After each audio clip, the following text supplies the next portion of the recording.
أعوذ بالله من الشيطان الرجيم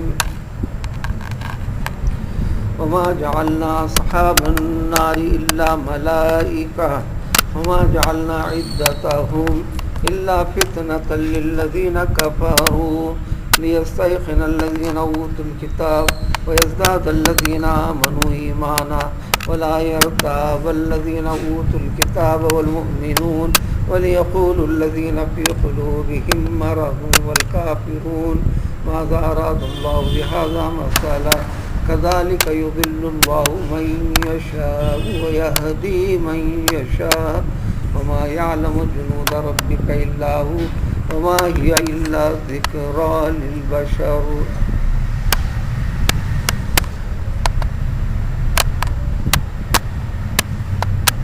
سورے کی ابتدا سے اس سورے میں سب سے زیادہ والبعثی بعد الموت سے متعلق تذکرہ.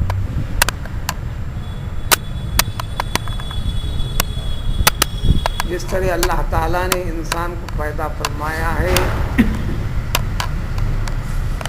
اور انسان کو پیدا فرمانا یہ اللہ کی قدرتوں میں سے قدرت ہے.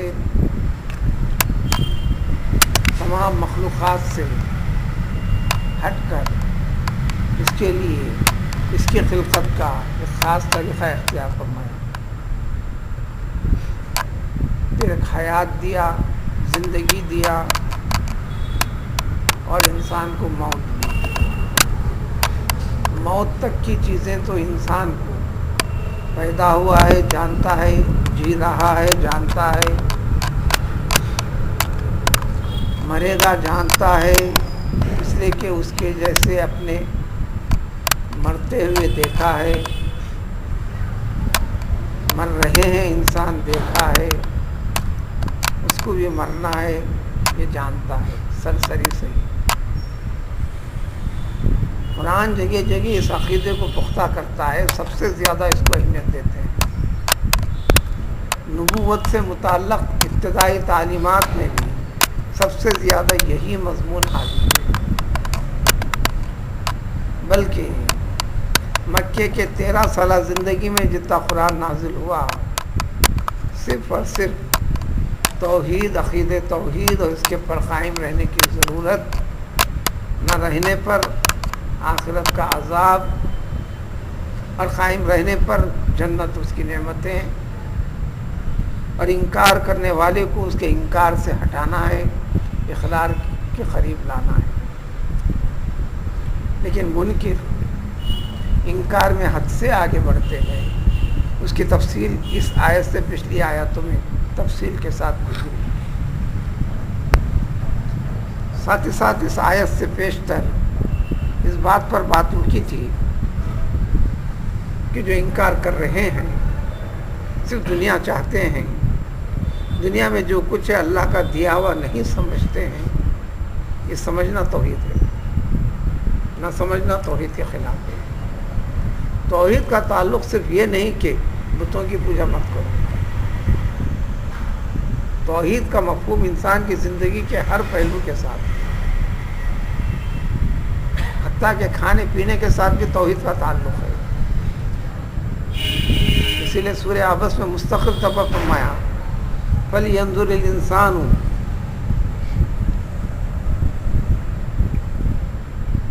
مِمَّا خَلَقَ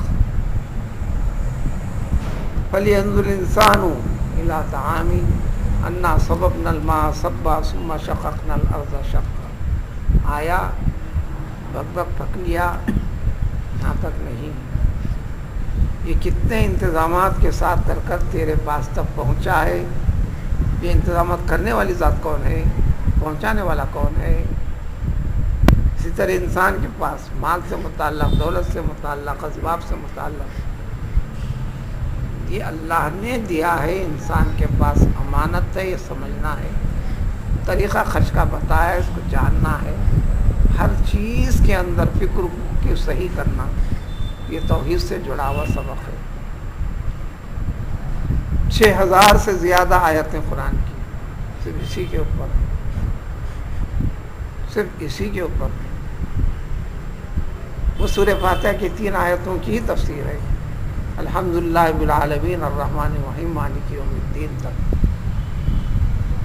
اس کے بعد طریقہ، اس لیے سورہ فاتحہ کو ام الکتاب کہتے ہیں۔ سارا قرآن جو ہے اس کا خلاصہ، اصل، اہم، پورا غور سے اگر سنیں اور پڑھیں، جائزہ لیں تو نتیجہ نکلے گا صرف سورہ فاتحہ ابتدا سے انتہا تک۔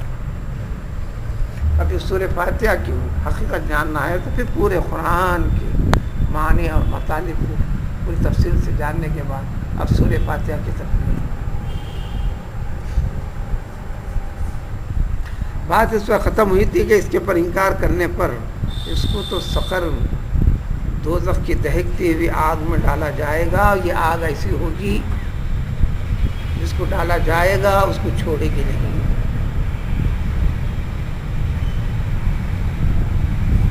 اس کو باقی نہیں رکھے گی، اور پھر فنا کر کے ختم بھی نہیں کر دے گی، پھر چھوڑے گی بھی نہیں اس کو۔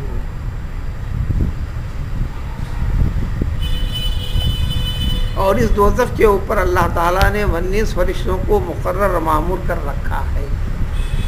اس کے بعد مسائل پیدا ہوئے۔ دنیا میں ہر کوئی بھی معاملہ ایک ہی ہوتا ہے، نتائج اس کے ایک سے زائد پیدا ہوتے ہیں۔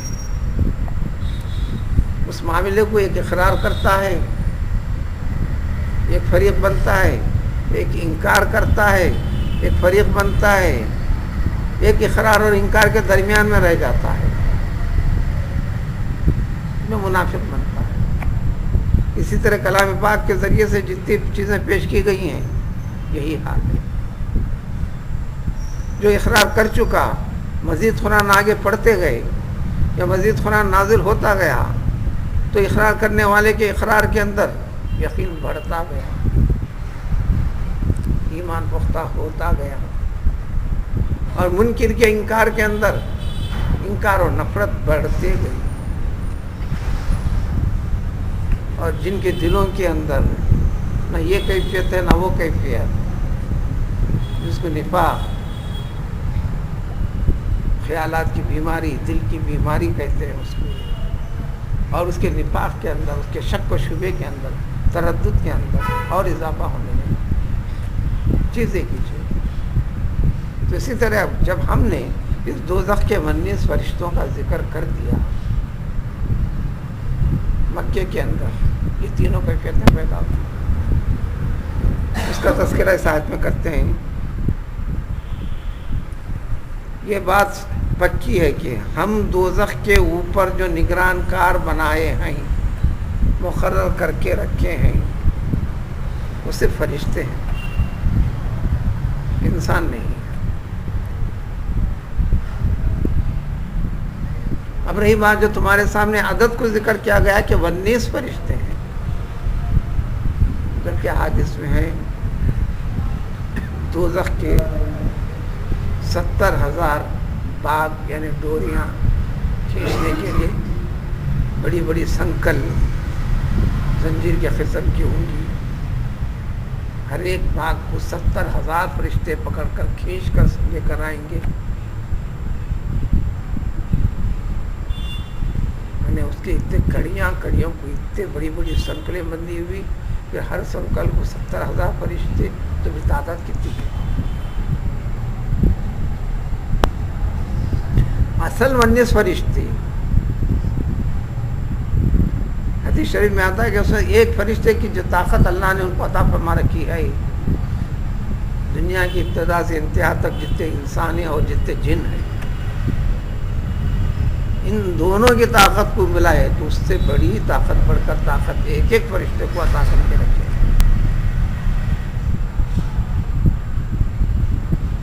خالی 19 کا عدد سن کر آدمی وہ مذاق اڑانے لگے مشرکین مکہ۔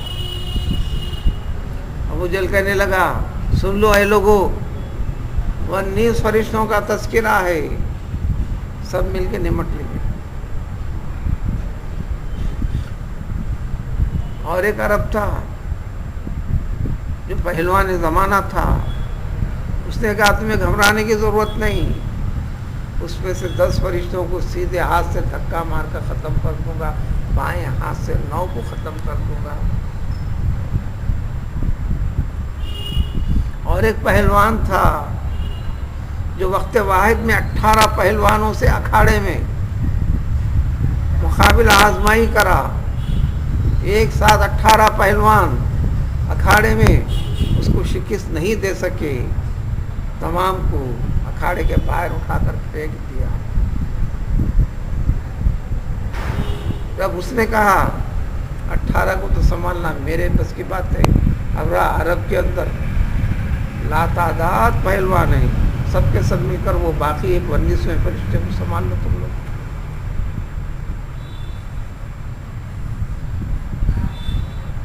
منکر انکار کے نظریے سے, تمسخر مسخرے کے انداز سے, مومن اقرار کے انداز سے, خوف خداوندی کے انداز سے, اور غیب والی حقیقت جو ذکر کیا اللہ تعالیٰ نے اس پر یقین کو اضافے والی کیفیت سے قبول کیا.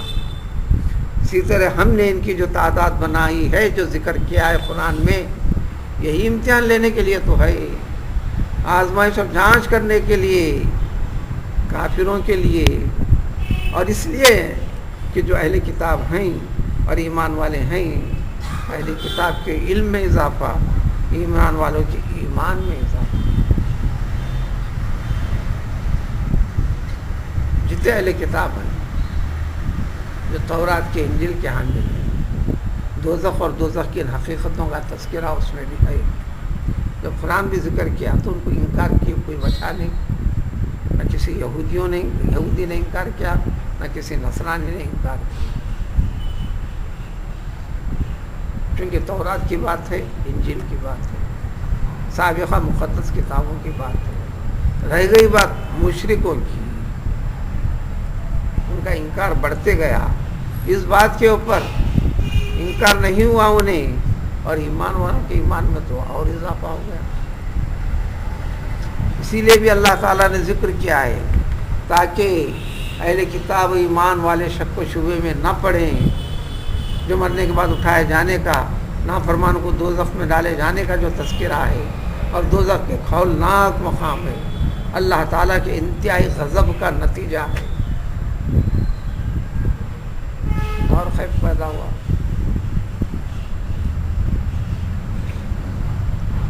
اور جو انکار کرنے والے آگے بڑھ کر یہ کہے تاکہ کہہ دیں وہ لوگ جن کے دلوں کے اندر مرض ہے اور کافر نافرمان, آخر ان چیزوں کا ذکر کر کر اللہ تعالیٰ چاہتے کیا ہیں, یعنی یقین نہ کر کر کہنے لگے. اب یہ کیفیت ہوگی. کذالک یضل اللہ من یشاء, اسی طرح اللہ تعالیٰ جس کو چاہتے ہیں گمراہ کر دیتے ہیں. یعنی ایک چیز کو ذکر کر دیا, اس چیز سے نتیجہ ایک فریق انکار کیا, ایک فریق شک و شبے میں پڑا, وہ گمراہ ہو گیا, ہٹ گیا. تو گمراہی میں جاتا کیسا ہے؟ جاتا انسان ہے اللہ کی بتائی ہوئی چیز سے, اللہ کے ذکر کی ہوئی چیز سے.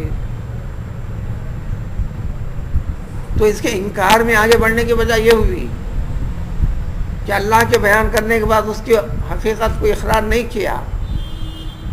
تو اللہ نے کہا دیکھو اللہ تعالیٰ اس طرح ان کو گمراہ کر دیا. وہ یہدی من یشاء, اور جو یقین کرتا ہے اللہ تعالیٰ ان کے یقین کو بڑھاتے چلتا ہے, تو اس طرح ان کو ہدایت والا راستہ اور ملتا گیا.